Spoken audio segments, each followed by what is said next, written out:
Na aula de hoje, vamos estudar as leucemias crônicas. As leucemias crônicas fazem parte das neoplasias hematológicas crônicas. Bom, na aula anterior, onde nós estudamos as leucemias agudas, nós vimos elas agrupadas em dois grandes grupos, o das leucemias mieloide agudas e das leucemias linfóides agudas. Para estudar as neoplasias hematológicas crônicas, nós vamos agrupá-las nesses três grandes grupos. O das neoplasias mieloproliferativas crônicas, onde os clones neoplásicos vão ser daquelas células tronco comprometidas com as linhagens mieloides, que são aquelas células que nós já estudamos, né? Os eritrócitos, plaquetas e os leucócitos, com exceção dos linfócitos. Todas essas células são oriundas das células troncos da linhagem mieloide. As neoplasias linfoproliferativas crônicas já são aquelas neoplasias que afetam os precursores envolvidos, comprometidos com a linhagem linfóide. E nessas neoplasias hematológicas crônicas, nós vamos estudar também o grupo chamado de síndrome mielodisplásicas, que não são leucemias propriamente ditas, mas que, como nós vamos ver, são neoplasias hematológicas que têm um caráter crônico. Bom, entre as neoplasias mieloproliferativas crônicas, a gente vai ver os principais tipos, que são a leucemia mieloide crônica, policitemia vera, trombocitemia essencial e a mielofibrose. Nas síndromes mielodisplásicas, nós vamos ter uma visão geral, já que, como nós vamos ver hoje, é um grupo bastante heterogêneo de doenças.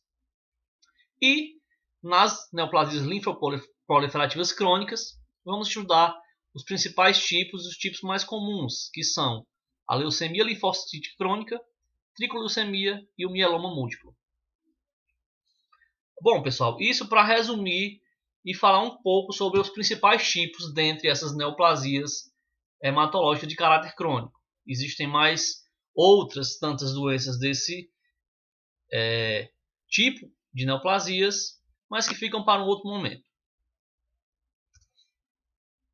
Começando pelas neoplasias mieloproliferativas crônicas,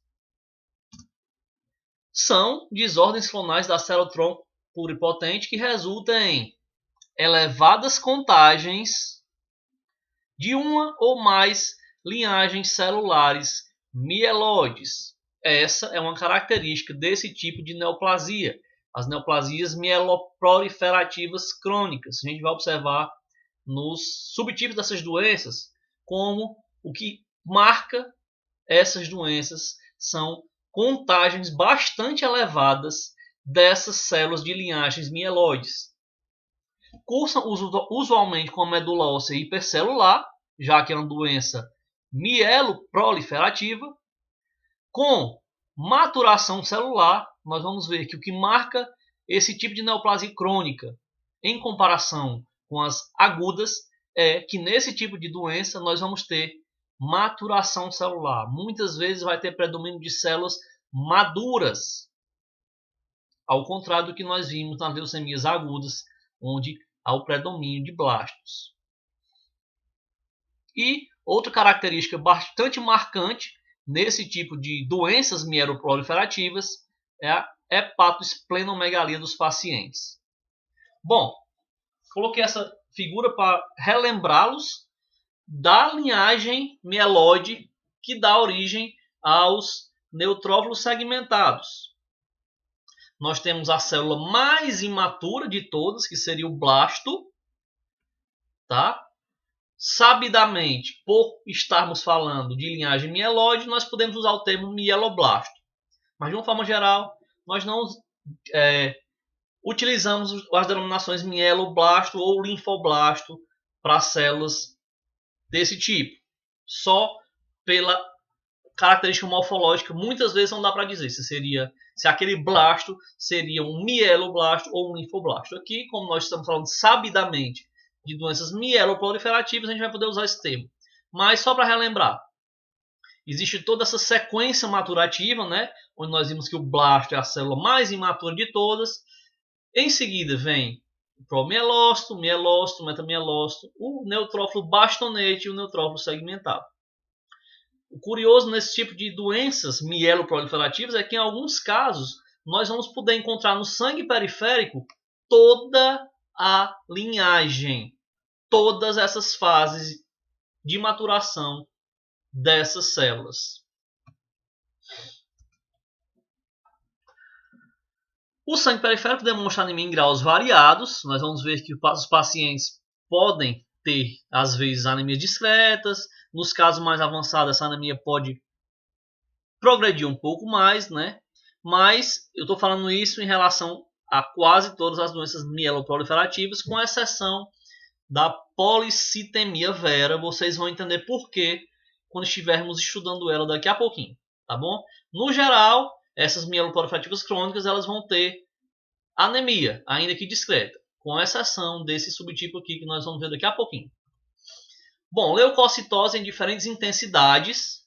Isso porque vamos estudar daqui a pouco como muitas vezes esses pacientes apresentam-se com hiperleucocitose, ou seja, com a contagem de leucócitos em valores bastante elevados, acima de 100 mil, de 200 mil, tá? Mas que também não é regra. Dependendo da fase em que é diagnosticada, essa leucocitose pode estar um pouco mais discreta. Com ou sem blastos, ou seja, ainda que possamos encontrar blastos nesse tipo de leucemias crônicas, vão ser muitas vezes em quantidades pequenas, em baixas porcentagens, ao contrário do que nós vimos nas agudas, onde há um predomínio desse tipo de célula.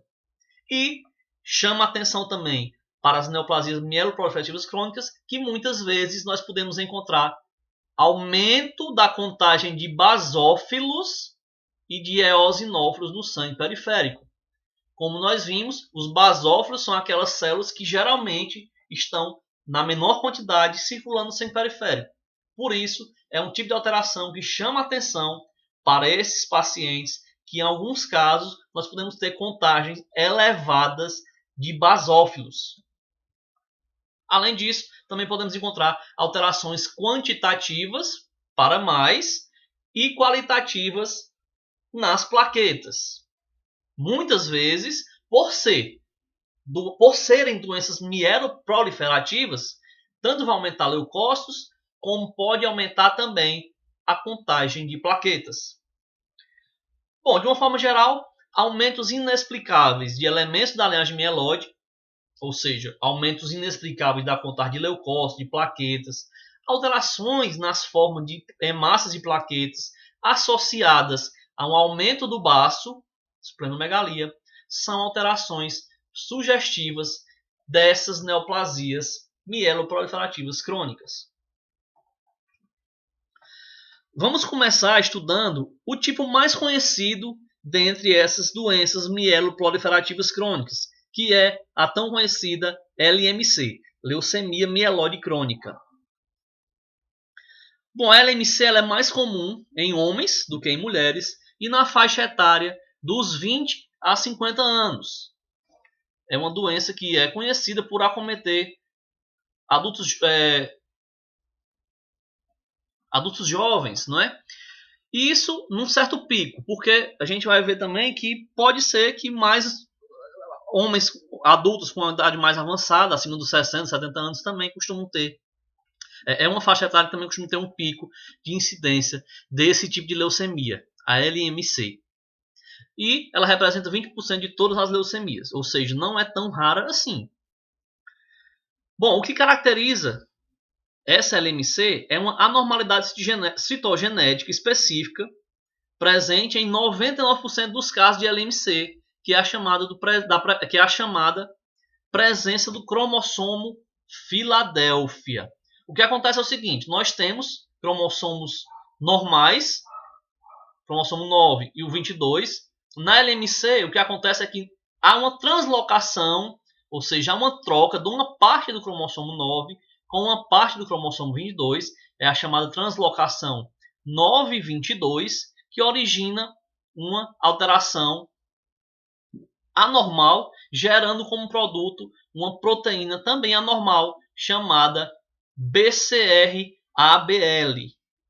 tá? Que é uma proteína que desregula a atividade normal da proteína normal, que seria a proteína ABL. O resultado disso é uma transdução descontrolada que conduz à proliferação celular e consequente distúrbio da hematopoese. Ou seja, geneticamente falando, a LMC é marcada por essa alteração cromossômica, a troca entre os cromossomos 9 e 22, gerando essa proteína anormal BCR-ABL, o que vai fazer com que gere esse clone neoplásico, onde na medula óssea aconteça uma proliferação, certo, de glóbulos brancos imaturos, comprometendo a hematopoese normal. Além disso, há também todas as alterações no ambiente medular fazem com que ocorra uma redução da apoptose, né, que é aquela morte celular programada destinada a reduzir células anormais, o que leva a que essas células originadas do clone leucêmico tenham uma sobrevida aumentada. O resultado disso é que essa proliferação na medula vai acabar chegando no sangue periférico. Bom, a LMC é uma neoplasia mieloproliferativa crônica que mantém a capacidade de diferenciação e amadurecimento, o que resulta em grande aumento de granulócitos imaturos no sangue periférico.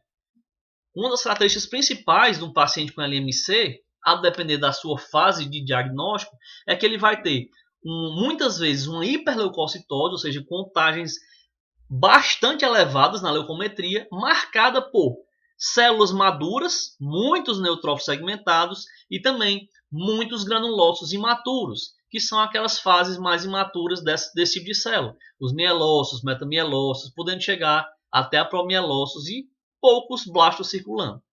Mas é marcante a presença de grande quantidade desses granulócitos, tanto maduros quanto um pouco mais imaturos. A LMC ela tem início indolente, muitas vezes é diagnosticada a partir de exames de rotina, ou seja, muitas vezes, em muitos casos, o paciente é assintomático e ele acaba descobrindo ao acaso, fazendo exames de rotina. Ou quando ele já começa num estágio mais avançado, que começa a ter alguns sintomas e sinais, como decorrência até de um processo de anemia, como palidez, fadiga, palpitações e até mesmo esse aumento do baço. Então, é comum que, por ser uma neoplasia de caráter crônico, ela tem uma formação mais lenta.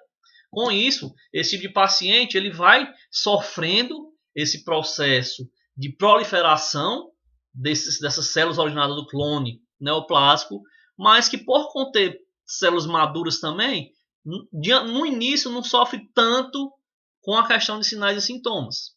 Por isso, muitas vezes é descoberta ao acaso. O hemograma nas leucemias mieloides clônicas é o seguinte: é comum que em 95% dos casos ocorra uma acentuada leucocitose, dos quais 75% ultrapassam a contagem de 50 mil. Olha só, realmente é uma contagem que chama a atenção, como nós vimos no adulto, o normal é até 11 mil.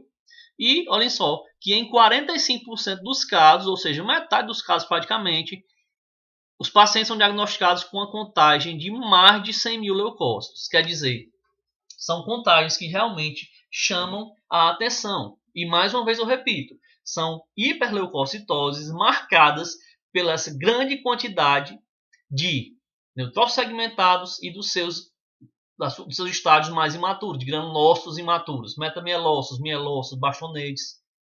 Tá?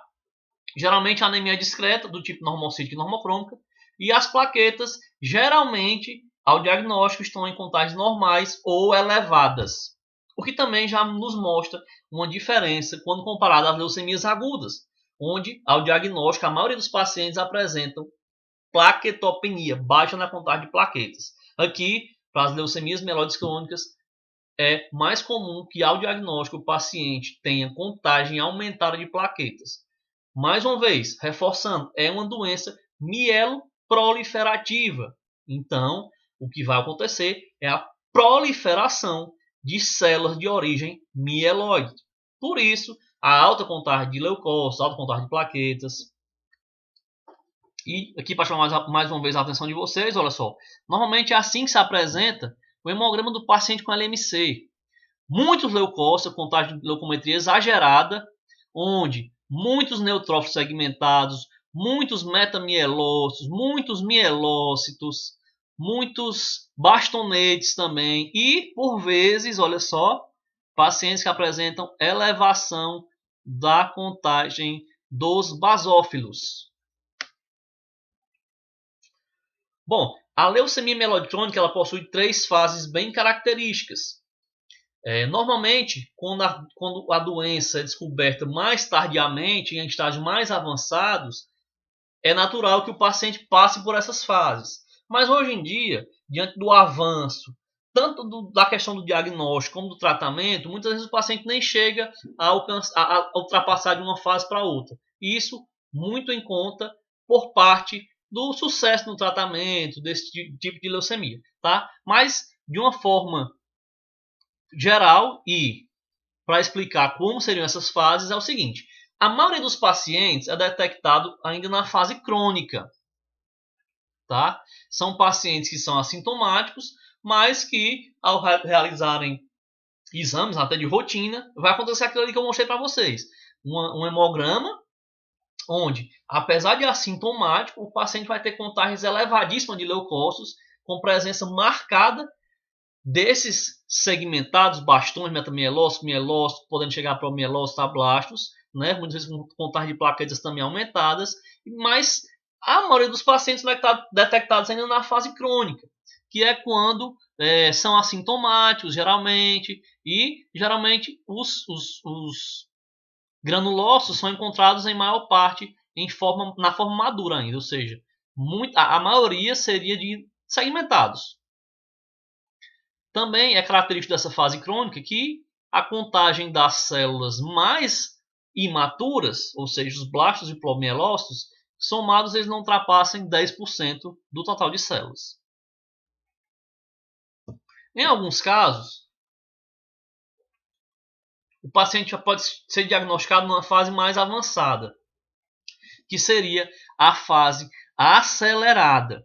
É uma fase onde é mais difícil a questão de resposta ao tratamento, já complica um pouquinho mais o quadro do paciente, e o que marca essa fase acelerada é o que? Um aumento dessas células mais imaturas, blastos e promielócitos, onde elas já ultrapassam essa marca de 10% da fase crônica, então elas ficam ali, o somatório dessas células mais maturas, de 10 a 20%. A presença desses basófilos também aumenta nessa fase acelerada, podendo chegar muitas vezes a contagem superior a 20%. E geralmente, quando o paciente é diagnosticado na fase acelerada, existem as hiperleucocitoses, né? Leucocitoses com mais de 100 mil na contagem de leucócitos. E aqui sim já pode estar havendo um comprometimento maior na hematopoese, e aí sim o paciente já costuma ter uma anemia em níveis um pouco mais consideráveis, as plaquetas já podem baixar mais, certo? Então já é uma fase mais crítica, digamos assim, onde até a questão da responsividade às medicações fica comprometida. E tem a fase blástica, que é uma fase que hoje em dia é mais difícil encontrar pacientes que chegam a essa fase blástica. Como eu falei anteriormente, por conta do sucesso no diagnóstico, de tratamento, então são mais raros os casos em que o paciente avança para uma fase blástica, uma crise blástica, que é aquela chamada de fase de agudização da leucemia crônica. É como se ela comporta-se como se fosse uma leucemia aguda. Como assim? Aumenta a presença dos blastos na medula óssea e no sangue periférico, ultrapassando aquele limite lá que a gente viu, que é de 20%, para considerar-se uma leucemia aguda.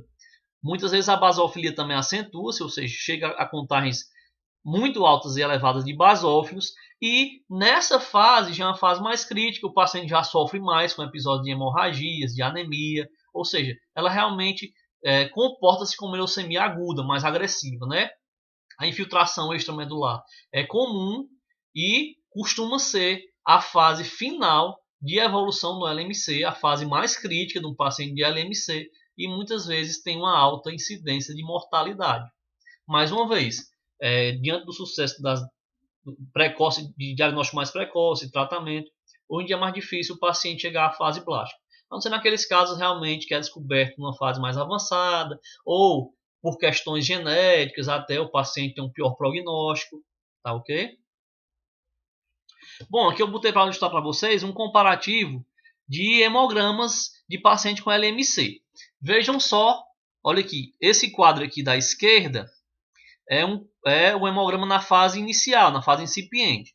Vejam só, o paciente não apresenta anemia ainda, olha só, não tem informação se é sexo masculino ou feminino, mas não apresenta anemia ainda, já tem uma contagem aumentada de leucócitos, olha só, 24 mil de leucócitos, já com um desvio à esquerda, olha só, 7% de mielócitos, 12% de bastões, e a contagem de plaquetas ainda está normal. Então, assim, por mais que seja um paciente assintomático, vejam só como é interessante o momento do diagnóstico precoce.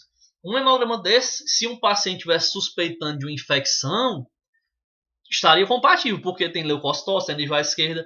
Mas se for um paciente assintomático, apresentando leucocitose desse nível, com desvio à esquerda, então já chama atenção. Opa, vamos investigar isso aqui. E vejam só como pode evoluir esse tipo de doença. O mesmo paciente com um hemograma um ano depois, olha só a evolução clínica, já tem uma anemia considerável, já baixou para 10,9 hemoglobina, ele já tem um aumento na contagem de leucócitos, olha só, uma hiperleucocitose de 24 mil foi para 142 mil.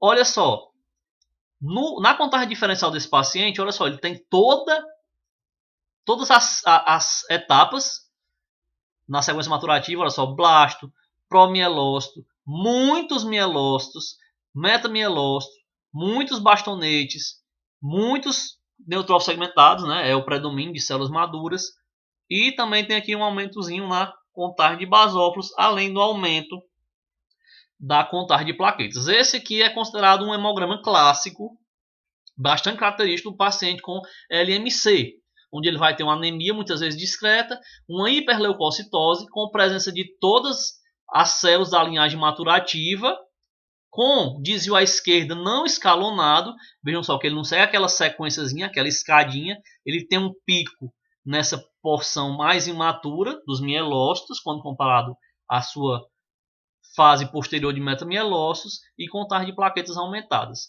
Então esse é um tipo de hemograma na LMC que é clássico. E eu puxei esse slide aqui da aula anterior de leucemias agudas para vocês perceberem a diferença no perfil de um paciente que tem LMA para um de LMC. A gente viu na aula passada esse hemograma desse paciente, é uma leucemia mieloide aguda, vejam só, o paciente tinha uma anemia também, tinha uma hiperleucocitose também, mas percebam, olha só que ele tinha um predomínio de blastos e poucas células maduras. Quando comparamos com o perfil do paciente da LMC, né, a gente nota a diferença. É um paciente que tem hiperleucocitose, mas tem toda aquela escala maturativa e predomínio de células maduras. No caso aqui, a célula que apareceu em maior quantidade foi uma célula madura, os neutrófilos segmentados. O que não acontece, né, na leucemia aguda. Realmente o que predomina são os blastos, sem falar na contagem diminuída de plaquetas, né? E, como eu mostrei para vocês nesse slide anterior, olha só, que é clássico isso aqui na LMC, o chamado desvio à esquerda não escalonado. Por quê? Porque ele não obedece à sequência maturativa, ele vai ter uma contagem maior numa fase mais imatura do que nas suas subsequentes fases. É o que a gente chama de desvio à esquerda não escalonado. Voltando lá para as aulas de interpretação do leucograma, quando eu mostrei essa imagem para vocês, onde a gente fazia uma comparação entre o que era um desvio à esquerda escalonado e não escalonado, está aí a importância de entendermos esse tipo de desvio à esquerda. Por quê? Porque nas infecções, nos processos de sepsis, de infecção, em que cursam com esse desvio à esquerda, geralmente ele é escalonado, ele obedece uma escadinha, tá vendo, de sequência maturativa. Já nas neoplasias mieloides crônicas, esse desvio à esquerda, quando presente, ele é não escalonado, ou seja, vai ter alguma etapa ali, alguma fase mais imatura em maior quantidade do que sua fase posterior na linhagem maturativa.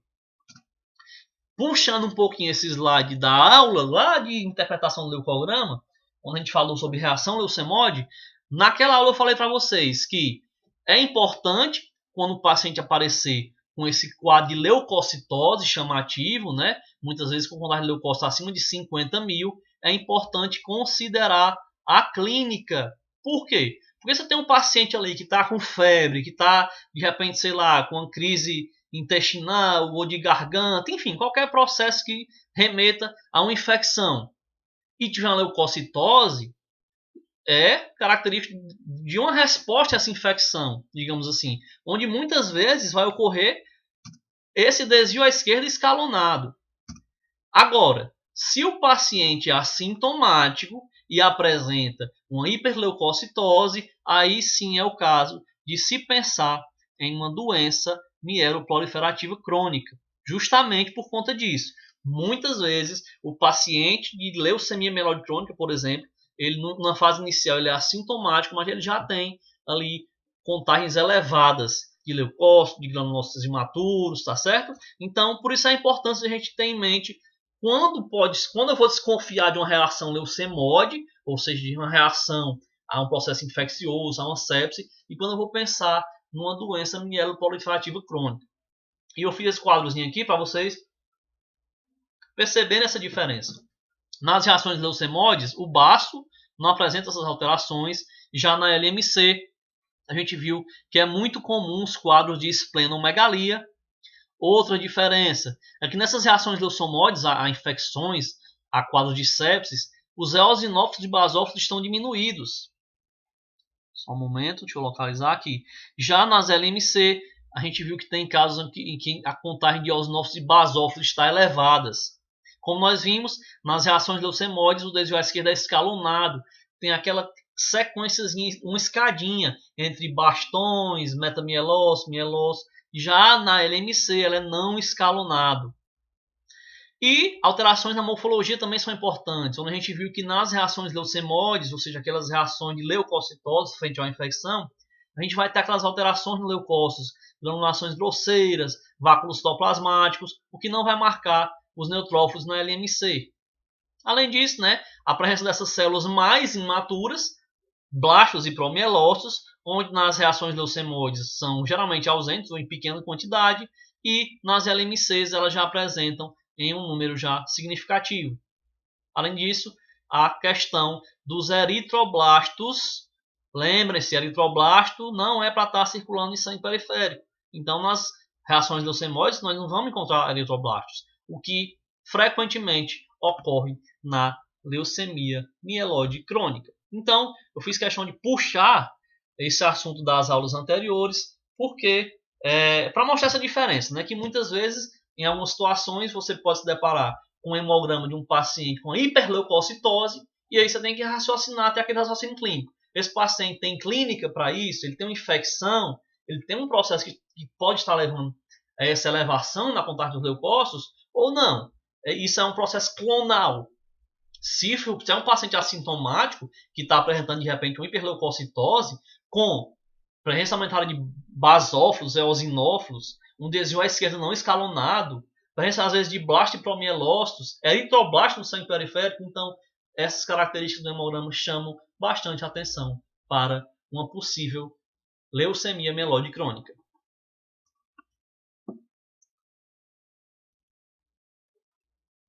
Bom, falaremos agora de uma outra neoplasia mieloproliferativa crônica, a chamada policitemia vera.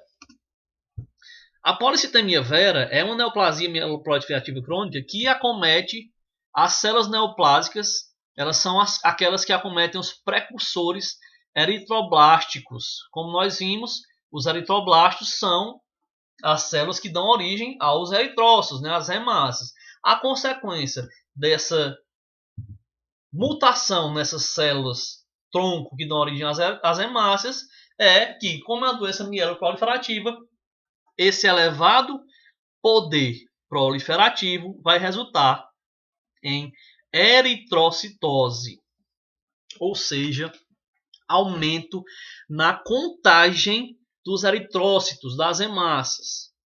Só diferenciando um pouquinho, na LMC que nós vimos agora há pouco, o que chama mais atenção é realmente a elevação nos leucócitos.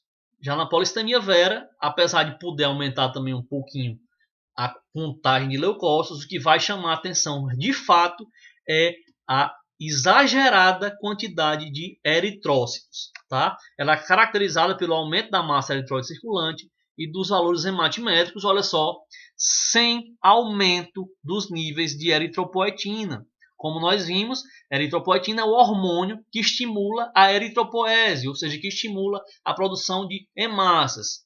Em casos de eritrocitose secundária, vamos supor, o paciente que viaja para uma cidade nas grandes altitudes. Então é aquela história que ele vai precisar produzir mais hemácias, né? Ele vai ter uma baixa oxigenação, vai fazer com que os rins produzam mais eritropoetina, ela vai estimular a eritropoese e vai produzir mais hemácias. Mas aí, nesse tipo de situação eu vou ter uma causa, eu vou ter um motivo, né? Que é o paciente que viajou para as grandes altitudes, enfim. Quando eu tenho um aumento dessa massa eritróide sem que haja o aumento da eritropoetina, que é o hormônio que estimula a eritropoese, aí eu posso desconfiar da chamada policitemia vera, que pode ser por causa de uma expansão clonal, pode ser uma proliferação de um clone neoplásico. Com isso, o que é que vai acontecer? O excesso desses eritrócitos torna o volume sanguíneo, aumenta o volume sanguíneo, tornando o sangue mais espesso. Desse modo, o sangue flui com menor facilidade, ou seja, fica muito viscoso. Vejam só essa imagem aqui. Eu falei para vocês no início da disciplina que o ideal é nós realizarmos a observação da lâmina mais para a cauda do esfregaço, né? Onde as células estão mais soltas, as hemácias estão sem se sobrepor. Então, assim, o que acontece na policitemia vera? Fica parecendo que nós estamos vendo um esfregaço mal feito. Fica parecendo que a gente está vendo esfregaço no meio da lâmina. Mas não. É porque esse paciente tem tanta hemácia, tanto eritrócito, que quando você distende a lâmina, fica até difícil achar um campo que você consiga ver hemácias mais soltas, mais separadas. Justamente por conta dessa hiperviscosidade, por conta desse aumento exagerado da contagem de hemácias, o que faz com que o sangue, em casos mais avançados, passe a apresentar problemas para esse paciente. Tá? A policitemia vera geralmente era assintomática no início, né? Embora 30 a 40% dos pacientes se queixem de sudorese, cefaleia, tonturas, coceiras, justamente por causa dessa hiperviscosidade do sangue. Olha só, o que acontece com pacientes de policitemia vera? É tanto sangue, digamos assim, tanta hemácia, que a pele torna-se avermelhada, torna-se viscosa. É um paciente que tem a pele avermelhada. A face dele é bem avermelhada, fica parecendo aquelas pessoas que pegam sol demais, tem insolação, mas ali é sangue demais. Então, por isso, esse paciente vai sofrer essas consequências de tontura, de dor de cabeça, de coceiras.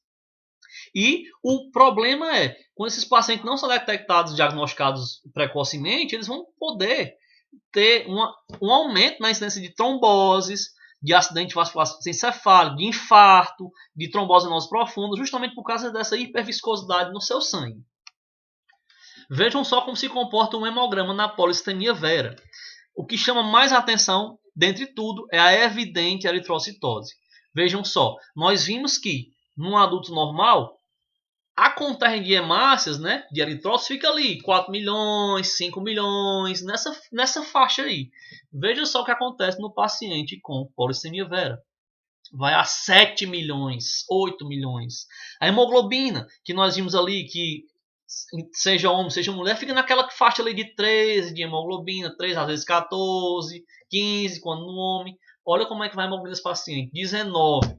Isso por conta, né, que tem muita hemácia. O hematócrito, que é para ficar ali, né, a gente viu que o normal para a mulher é 40%, para o homem 45%, olha só, vai a 62%. Então, é realmente um tipo de eritrograma que chama a atenção.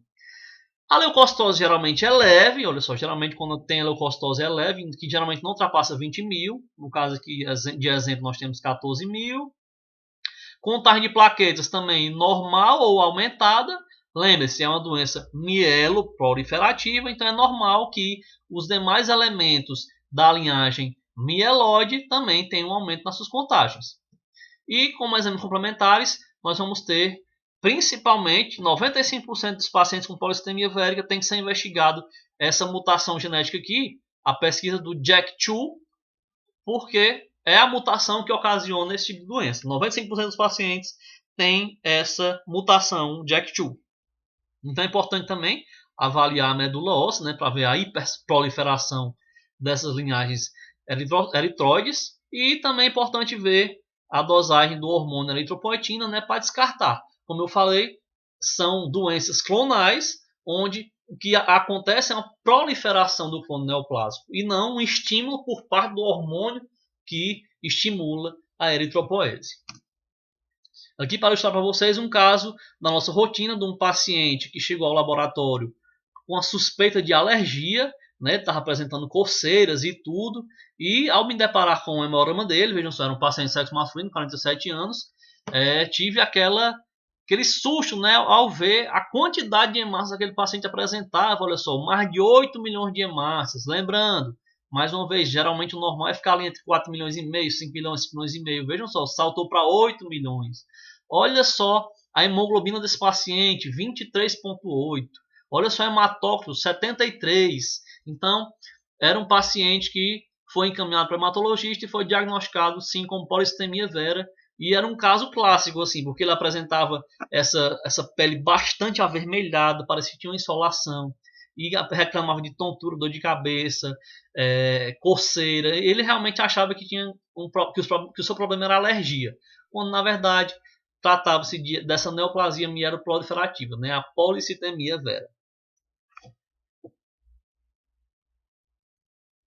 Bom, o próximo tipo de doença mieloproliferativa crônica que nós vamos estudar é a chamada trombocitemia essencial.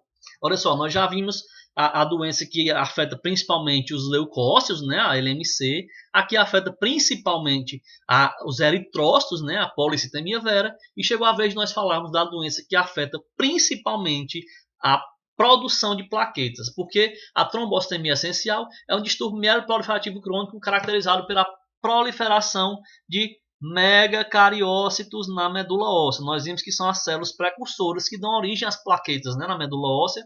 Então, o clone neoplásico é nos megacariócitos que promovem contagens aumentadas de plaquetas, onde muitas vezes nós vimos que no adulto a contagem normal de plaquetas fica ali na faixa de 150 a 450 mil.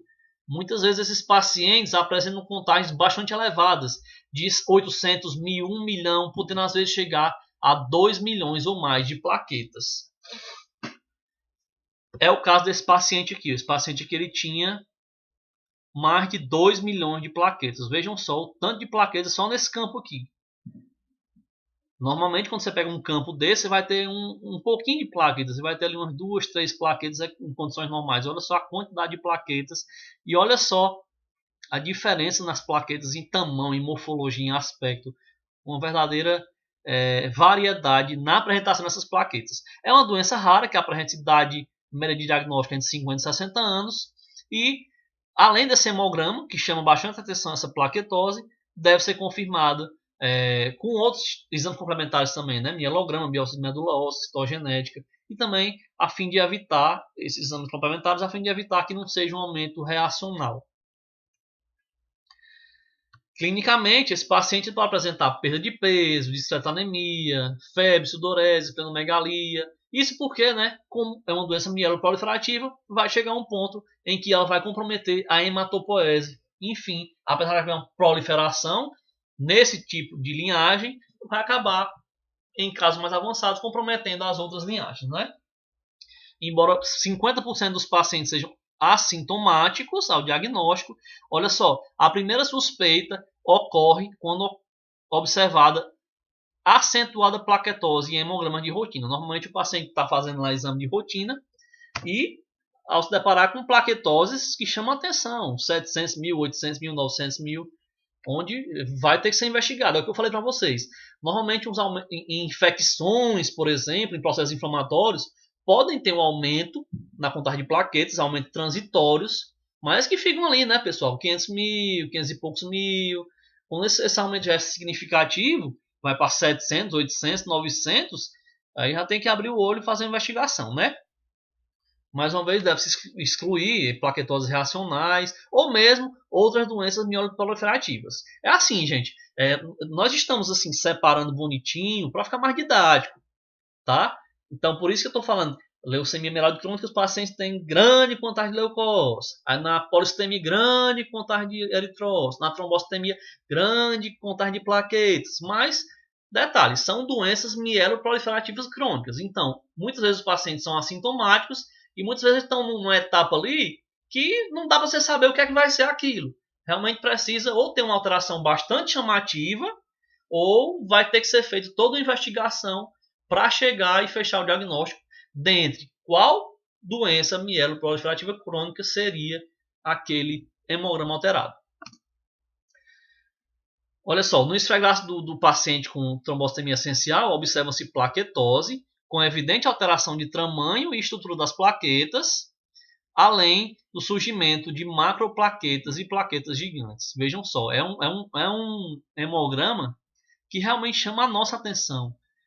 A quantidade de plaquetas é enorme e olha só, tem macroplaquetas, olha só, tem macroplaquetas, tem plaquetas gigantes, olha só as plaquetas gigantes aqui, ó. Tem plaquetas agranulares. Comparem só esse tipo de plaquetas, ó, com as que tem grânulos. Vou circular aqui, ó, a granular com granular. Vocês vão já entender a importância de a gente relatar também alterações na morfologia de plaquetas. Deixa eu voltar aqui mais um pouquinho. Onde foi que eu botei? Só um momento, tá? Pronto, tá aqui. Veja só a importância de a gente relatar alterações morfológicas nas plaquetas. Na trombocitemia essencial, tem um paradoxo também que é interessante, que é o quê? O paciente ele pode apresentar elevadas contagens de plaquetas e eventos hemorrágicos. Geralmente o pessoal associa, né, hemorragia com baixa contagem de plaquetas. E nesses casos, o paciente vai ter contagens elevadíssimas e ter sangramento, ter hemorragias. Por quê? Porque como é uma doença clonal que afeta os megacariócitos, né, os produtores de plaquetas, são plaquetas que perdem sua função, que têm a funcionalidade comprometida. Com isso, são plaquetas agranulares, muitas vezes, que não têm função de agregante, entendeu? Porque a gente pode ver, sem detalhar muito, as plaquetas elas produzem em seus grânulos o fator de von Willebrand, que é quem é responsável pela agregação plaquetária, por estancamento e tal, pela hemostasia, enfim. Resumidamente, é o que acontece nesses pacientes. Apesar da enorme contagem de plaquetas, são plaquetas que perdem sua funcionalidade porque são oriundas de um clone neoplásico, né? Então, são plaquetas que vale a pena ser relatado tanto o aumento como as características, né? Presença de macroplaquetas gigantes e plaquetas agranulares. Olha só a comparação de uma plaqueta que seria granular com uma plaqueta agranular. Bom, agora falando de mais um outro subtipo de doença mieloproliferativa crônica, vamos falar um pouquinho sobre a mielofibrose. É uma neoplasia clonal que tem como característica a proliferação das três séries, tá? Ela tem proliferação na série granulocítica, eritróide e megacariocítica. E o que marca ela, nós vamos ver que o que marca essa doença é um elevado grau de fibrose na medula óssea.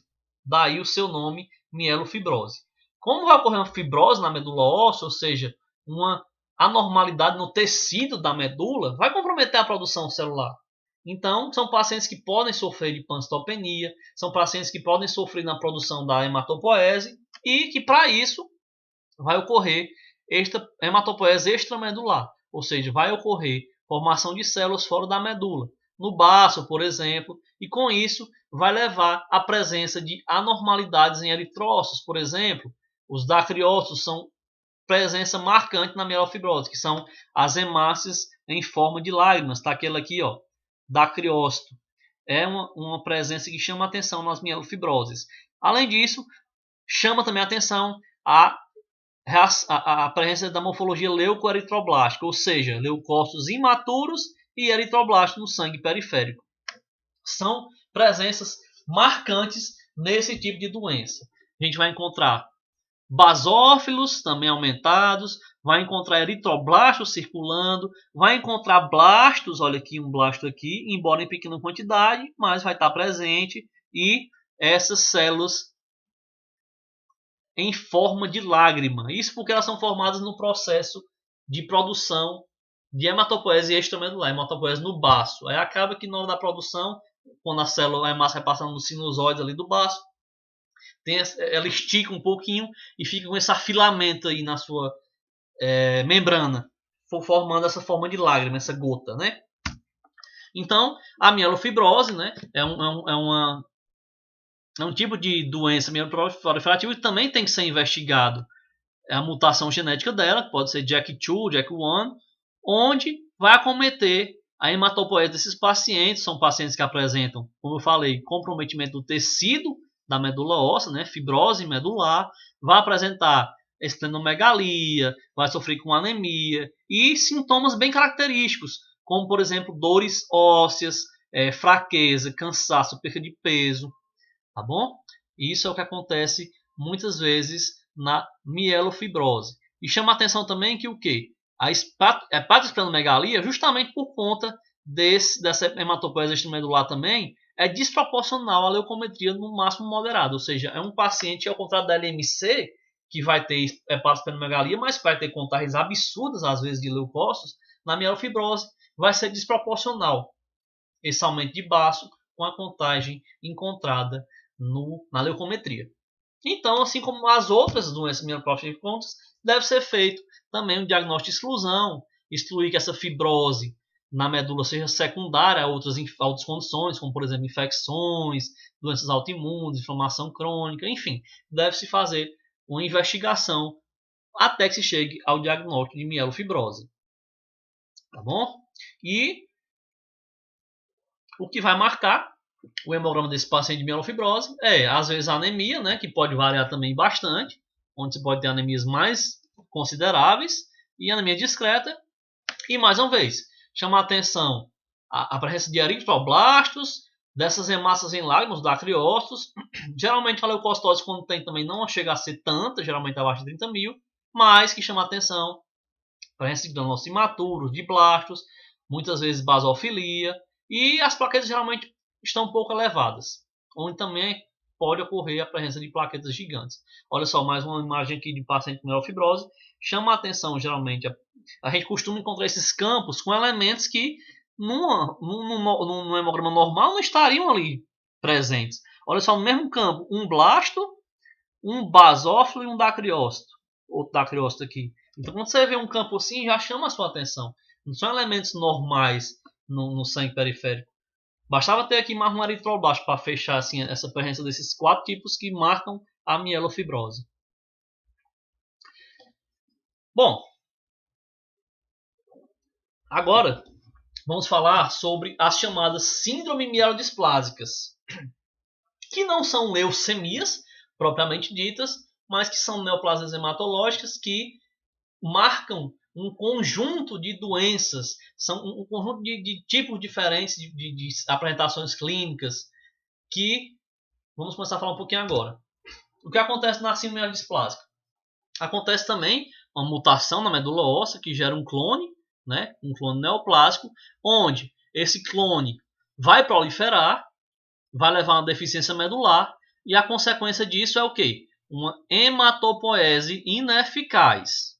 Com isso, o que vai chamar a atenção nesses casos de síndrome mielodisplásica, e por isso que elas não se encaixam tão bem nas doenças mieloproliferativas, porque ela vai ser marcada por citopenias periféricas. Ou seja, apesar de na medula óssea essa proliferação desse clone normal, vai ocorrer as citopenias no sangue periférico. E outra característica muito marcante das síndromes displásicas são as displasias nas células. Nós vamos ver, são células anormais, são células displásicas que não apresentam características peculiares das células maduras. Então, o que marca realmente de fato a síndrome adisplásica é esse conjunto de uma medula óssea muitas vezes hipercelular. Tem isso também, gente. Por quê? Às vezes quando você pega, nós vimos na anemia aplásica, por exemplo, voltando lá para as anemias, na anemia aplásica que o paciente vai ter pouco tecido hematopoético na medula óssea, né? Muitas vezes é ocupada de gordura. Consequência disso vai ser a citopenia no sangue periférico, ou seja, a baixa de hemácias, de leucócitos, de plaquetas, mas porque ele não tem tecido hematopoético na medula óssea. Já nas síndromes displásicas, isso é que chama a atenção dela. O paciente vai ter citopenias periféricas, ou seja, baixa contagem de hemácias, de plaquetas, de leucócitos, só que muitas vezes a sua medula óssea é normal ou hipercelular, justamente por conta desses clones neoplásicos que acabam por aumentar a apoptose nesse caso, e o que vai acontecer é a destruição dessas células neoplásicas. Com isso, você vai ter a hematopoese ineficaz com citopenias periféricas e presença marcante de displasia nas células. Bom, a síndrome displástica é um conjunto bastante heterogêneo de doenças, tanto do ponto de vista clínico, como de evolução de paciente, como propriamente a apresentação do hemograma. Tá? Então, é realmente um tipo de conjunto de doenças, onde tem pacientes que podem viver tranquilamente mais de 10 anos, numa boa, mas tem aqueles... Numa boa assim, né, gente? Tratam uma anemia e tudo. E tem aqueles pacientes que podem sofrer uma transformação para leucemia mieloide aguda. Vejam só, por isso que nós agrupamos a síndrome displástica nas neoplasias hematológicas de caráter crônico. Apesar de não serem mieloproliferativas, mas são neoplasias hematológicas que 30% progridem para a leucemia aguda. Isso por conta do caráter de expansão, de proliferação desse clone hematológico, que apesar de não proliferar no sangue periférico, né, é marcado por citopenias periféricas, mas se não tratado, esse clone neoplásico pode, ele sim, proliferar na medula óssea, transformando-se para a leucemia aguda. É uma doença que é conhecida por acometer principalmente idosos, tá? Não é exclusiva de idosos, tem adultos jovens que também podem ter síndrome displástica, a chamada SMD, mas de uma forma geral, ela é conhecida por ser uma doença de idosos, onde a média de idade ao diagnóstico é 70 anos. Pode ser de origem primária ou secundária. A primária é aquela onde não se sabe por que surgiu, são mutações genéticas e tudo que levou o paciente a desenvolver aquela doença. Ou secundária, muitas vezes é o quê? Aquele paciente, desculpa, que vai tratar uma neoplasia, às vezes um outro câncer que não tem nada a ver com câncer hematológico, um tumor sólido, por exemplo, e ele faz quimioterapia, tem radioterapia, aquilo ali agride, né, a sua medula. Muitas vezes o paciente, depois de alguns anos, pode desenvolver uma síndrome displásica. É o tipo de, são as síndromes secundárias. Tá? Então, assim, muitas vezes é difícil chegar ao diagnóstico do SMD, é um diagnóstico que é exclusão, por conta das suas características. Né? Então, é feita toda a investigação para ver se aquilo não é anemia plástica, anemia megaloblástica, se não é doença autoimune, se não são infecções virais que estão prejudicando a medula. Então, por vezes, é realmente difícil um diagnóstico de SMD. Nós não vamos estudar com detalhes esse tipo de doença, porque, como eu falei, é um conjunto, vejam só. Eles são agrupados em subtipos, 1, 2, 3, 4, 5, 6, 7, 8, 9 subtipos, e variam bastante, e o que vai determinar em qual classificação vai estar esse paciente, vai depender não só do hemograma, mas também da análise da medula óssea, de exame de citogenética, enfim, uma série de exames até encaixar esse paciente em qual subtipo seria. Bom, mas vale aqui destacar o papel do hemograma na síndrome displásica, porque muitas vezes, como eu falei, tem pacientes que vivem 10 anos ali só sofrendo mais por uma anemia e tudo, que vai tratar a anemia, muitas vezes não vai ter nem sucesso no tratamento, mas que, por ser uma doença que tem, dentre os seus subtipos, tem aqueles tipos de prognóstico mais favorável, ou seja, que não complicam tanto, mas chama a atenção em alguns desses pacientes as displasias em seu sangue periférico. Vejam só, normalmente é um paciente, como eu falei, idoso, que apresenta uma anemia, às vezes com discreta macrocitose, tá? Que pode ter também dacriócitos, olha só, hemácias em lágrima no sangue periférico, ou seja, já chama a atenção que pode estar acontecendo ali um hematopoiesia extramedular, de repente. E, olha só, por vezes tem eritroblastos circulando no sangue periférico. Mais uma vez, não é normal, né, gente? Mas o que chama a atenção é que muitas vezes são displásticos. Olha só esse eritroblasto aqui, ó. Binucleado. Às vezes tem eritroblasto que tem 3, 4 lóbulos no núcleo, enfim. Há presença também de displasia em outras células. Olha só, neutrófilos hipogranulares. Como nós vimos, os neutrófilos eles têm a granulaçãozinha, né, no seu citoplasma de forma comum. Então, muitas vezes esses pacientes também têm neutrófilos hipogranulares, sem granulação. Com isso, tá, gente? Esses pacientes, como são pacientes que apresentam citopenias, pancitopênicos, eles vão sofrer, quando eles sofrem, né, com sinais e sintomas, vai ser as anemias, as infecções por conta da baixa de leucócitos, né? Vão sofrer com quase eventos hemorrágicos por causa da baixa de plaquetas. E, mais uma vez, importante nesse tipo de hemograma são as alterações displásicas. A gente estava falando do neutrófilo hipogranular.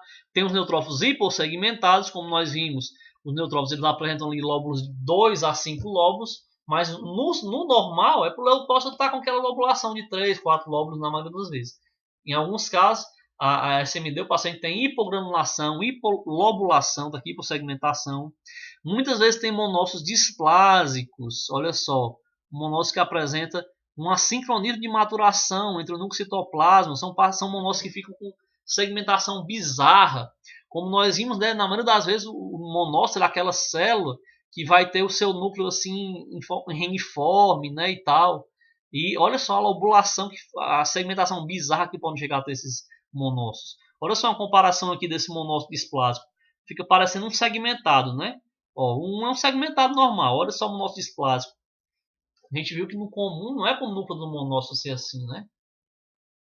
E também, muitas vezes, esse paciente tem alterações também na morfologia de plaquetas. Pode apresentar macroplaquetas, plaquetas gigantes. Então, o hemograma da SMD, por vezes, é um hemograma que tem muitas alterações. Embora não sejam alterações quantitativas, né, na contagem de leucócitos, aquele hemograma que chama a atenção, mas tem as citopenias que chamam a atenção e, mais ainda, as alterações morfológicas, né, as displasias, até mesmo nas 3 linhagens. Bom, gente, muita informação, né? Eu sugiro que vocês deem uma pausa agora para a gente entrar no assunto doenças linfoproliferativas crônicas. Tá ok? A gente volta já.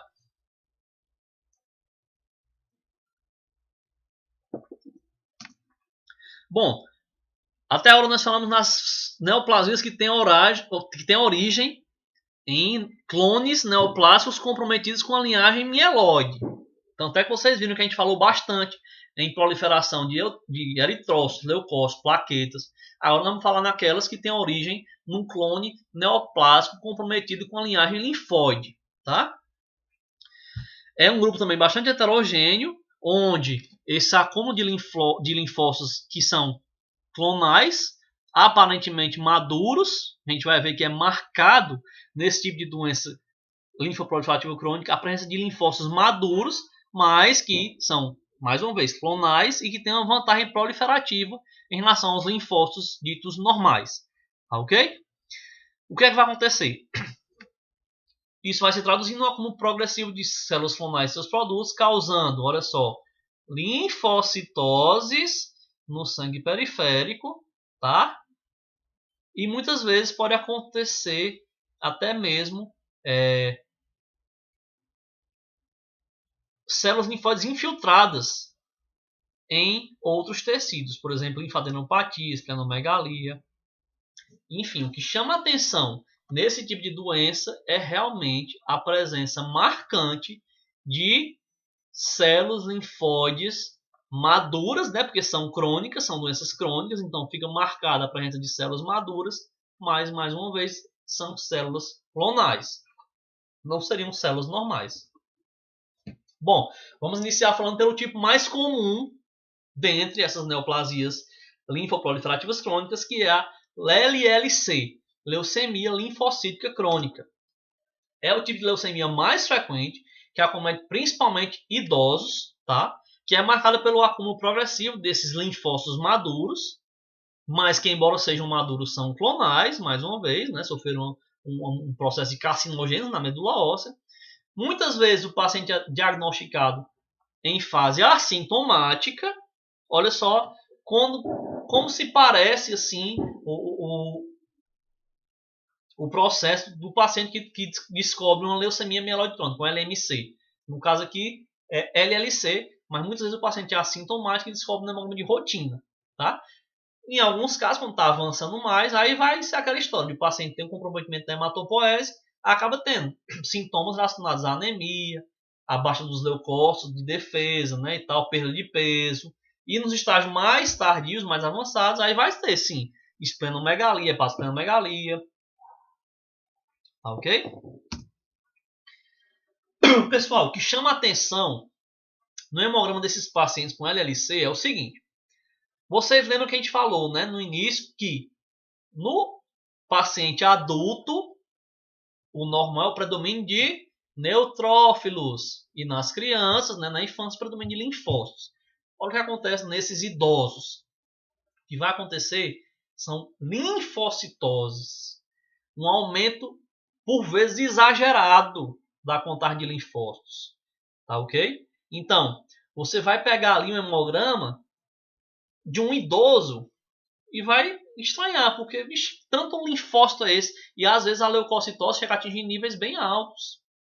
São casos em que o paciente, por mais que tenha poucos sintomas, ou até mesmo assintomático, você vai pegar ali um paciente com leucocitose de 60 mil, 80 mil, isso sem falar nos casos mais avançados, que o paciente demora demais a procurar um atendimento médico, vai fazer um exame e já, quando vai descobrir, já está com 200 mil de leucócitos e a maioria linfócitos. Às vezes mais de 70, 80, 90% linfócitos maduros. Tá? Então, vai ser um hemograma que é para chamar a atenção. Mais uma vez, se no adulto o predomínio é de neutrófilos, imagina só você pegar um hemograma de um idoso com 80 mil na contagem de leucócitos, quase tudo sendo linfócito maduro.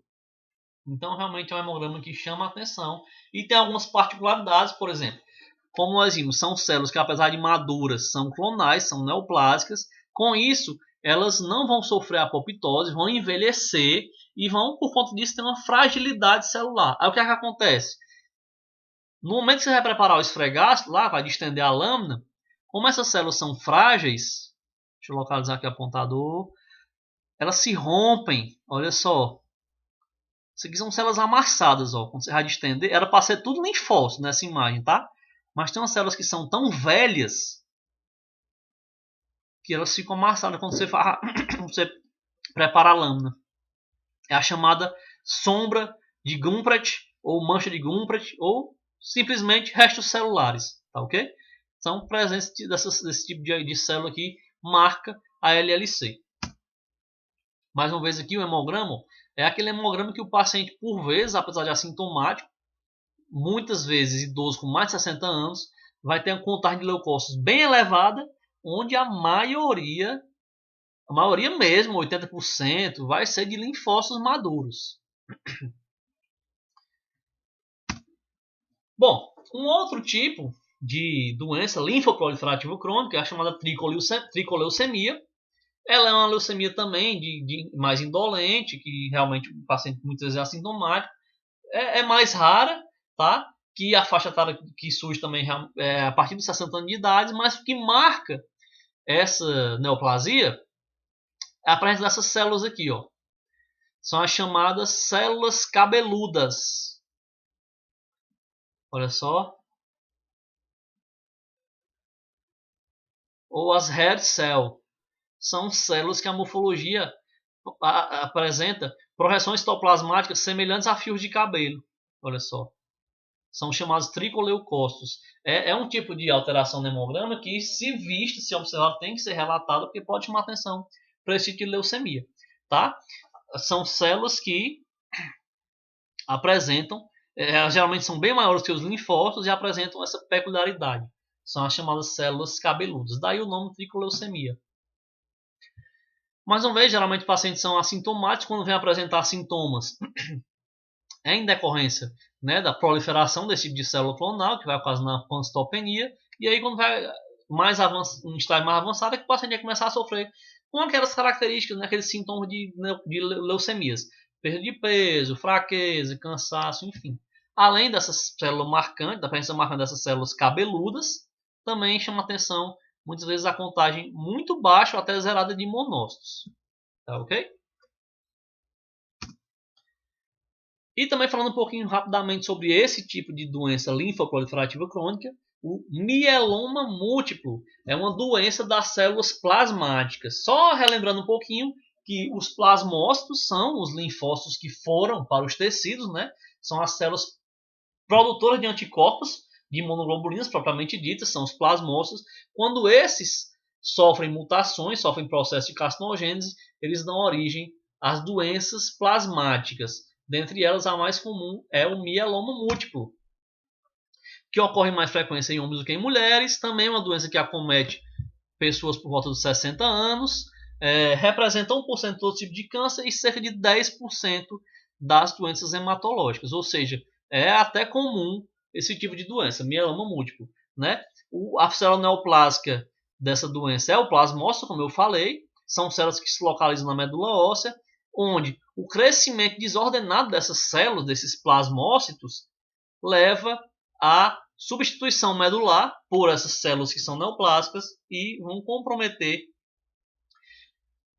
esse paciente, a sua hematopoese. E o que vai acontecer, olha só, também marcante nessa doença, é um aumento das células chamadas de osteoclasto, que é a célula responsável por degradar a matriz óssea. Enquanto o osteoblasto é aquela célula que produz a matriz óssea, né, que fortalece o osso, osteoclastos são aquelas células que destroem a matriz óssea. Com isso, os pacientes têm muitas lesões ósseas. Tá? É uma característica marcante do mieloma múltiplo, são pacientes que apresentam fraturas ósseas. Então está aqui um resumozinho dos pacientes em potencial para mieloma múltiplo, são aqueles idosos que apresentam anemias e tudo, processo de perda de peso, dores ósseas, enfim, são pacientes que têm um comprometimento ósseo e que são marcados realmente pela presença dessas células plasmáticas anormais. Tá ok? No hemograma do paciente com mieloma múltiplo, geralmente a gente vai encontrar uma anemia, naquela faixa moderada, tá? E vai chamar atenção a presença desses plasmócitos. Olha aqui, o plasmócito, como eu falei, é o linfócito que vai para o tecido. Então, apesar de ele aparentemente lembrar um linfócito, ele tem essa peculiaridade na sua morfologia. Olha só, ele tem um núcleo bastante excêntrico, tá? O citoplasma bem maduro, muita basófila no citoplasma, fica bem azulado. E ele tem esse aqui, ó, esse halo perinuclear, que a gente chama, que é essa regiãozinha aqui ao redor do núcleo mais esbranquiçada, tá aqui o halo perinuclear. E, como eu falei, plasmócitos são as células produtoras de imunoglobulinas. Como é uma célula anormal, clonal, ela vai produzir em excesso alguns tipos de imunoglobulinas que vão acabar comprometendo o bom funcionamento desse paciente. E, além disso, vai ocorrer isso aqui, ó, o fenômeno do rulô eritrocitário. É uma coisa que marca também os pacientes com mieloma múltiplo. Isso porque, por ser uma célula produtora, né, dessas imunoglobulinas, vai acabar atingindo o potencial zeta das hemácias, que é aquele que repele as hemácias. Com isso vai favorecer o empilhamento dessas hemácias. Tá? É o chamado rulô eritrocitário, é o empilhamento de hemácias. Tá? Só reforçando para vocês, não é exclusivo do mieloma múltiplo, ele pode acontecer esse rolo em outras situações, como em outras neoplasias, outros processos inflamatórios, crônicos, mas que especificamente no mieloma múltiplo, geralmente ele acontece sim. Não é específico, mas muitas vezes ele está presente no mieloma múltiplo, tá bom? A leucometria geralmente é normal, como eu falei, chama a atenção a presença desses plasmócitos, embora aqui, ó, vale ressaltar que na medula óssea, nesses pacientes com mieloma múltiplo, eles serão abundantes. Daí a importância de realização do mielograma na suspeita de mieloma múltiplo. Porém, eles só serão vistos no sangue periférico nos casos mais avançados. Ou seja, quando você chega a ver plasmócitos no sangue periférico, é porque na medula já vai estar bastante tomada por esses plasmócitos. Tá? Muitas vezes a contagem de plaquetas é diminuída nesses pacientes. Bom, pessoal, esses foram os casos de hoje foram as neoplasias crônicas que nós estudamos, tá bom? A aula de leucemias crônicas, como nós vimos, estudamos diferentes tipos, não são todos, existem mais uma infinidade de tipos, mas para não se estender muito no nosso conteúdo da aula, a gente vai encerrar por aqui, tá ok? E, mais uma vez, bons estudos para vocês, estou à disposição para eventuais dúvidas e até a próxima.